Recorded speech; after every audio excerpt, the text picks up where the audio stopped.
അയ്യൊരു സീനായിരിക്കും കേട്ടാ. ഞാൻ മോനെ എന്തെങ്കിലും ആയിട്ട് വരുന്നുണ്ടാവും.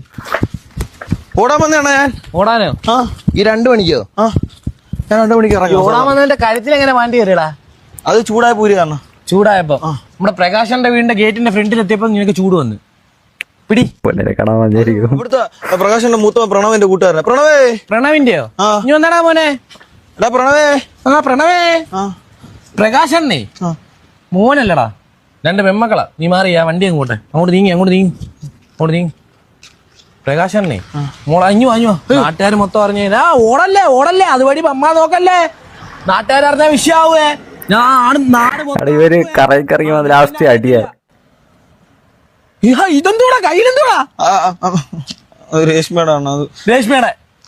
എനിക്ക് അപ്പഴേ തോന്നി ആ ഇളയ മോളെ കാണാൻ വന്നേന്ന്. പിടിച്ചേ എന്താ രേഷ്മ? ഇതെന്തോടാ? അത് പാരച്ചൂട്ട്. ഓ കൊണ്ടുവന്ന കൊലയുടെ പച്ചപ്പഴം മൊത്തം നീ പഠിപ്പിച്ച് കൊള്ളാം. അത് പെരട്ടി. 500 നിന്റെ വീട് എവിടാ? 1000 നിന്റെ അച്ഛന്റെ പേരെന്തുവാ? 1500 3000 രൂപ വരാണ്. 3000. 3000 രൂപ. എന്നാ പിന്നെ നമുക്ക് നമ്മളെന്തിനാ അങ്ങോട്ടും ഇങ്ങോട്ടും അച്ഛന്റെ പേരൊക്കെ തിരക്കുന്നത്? ഗൂഗിൾ പേ മതിയോ? അങ്ങനെ ഗൂഗിൾ പേ ഒന്നും ഇല്ലടാ. അതാ വീട്ടിൽ കൊണ്ട് തരാം. ചേട്ടന്റെ വീട് രഹസ്യം കൊണ്ട് തരാം. വീട്ടിൽ കൊണ്ട് തന്ന അല്ല, നീ ഒരു കാര്യം ചെയ്യും, പൈസ ഒന്നും തരണ്ട, നീ വിട്ടേക്ക്. അല്ല അണ്ണന്റെ വീട് അവിടെ വന്നാലും ഇല്ല, ആരോടും പറയത്തില്ല, നീ വിട്ടേക്ക്. വിട്. അല്ല ഞാൻ ഇവിടെ 8ാം ക്ലാസ് തൊട്ട് ലൈൻ അടിക്കുന്നേ. മോനെ വിറ സിൻസിയർ ലൈനാണ്. ഇവിടെ ഒന്നും വന്നിട്ട് അണ്ണനെ കണ്ടിട്ടില്ല. അണ്ണ എവിടെ ഉള്ളേ? മോനെ നീ എന്നൊക്കെ പിഞ്ച് പ്രായം, അണ്ണനെ അറിയത്തില്ല എനിക്ക്. നീ വിട്ടേക്ക്. അണ്ണനെ നീ കള്ളനല്ലേടാ? നീ കള്ളനല്ലേ? ആ നീ കഴിവറ മോനെ. കള്ളൻ. ഞാൻ പോലീസിന്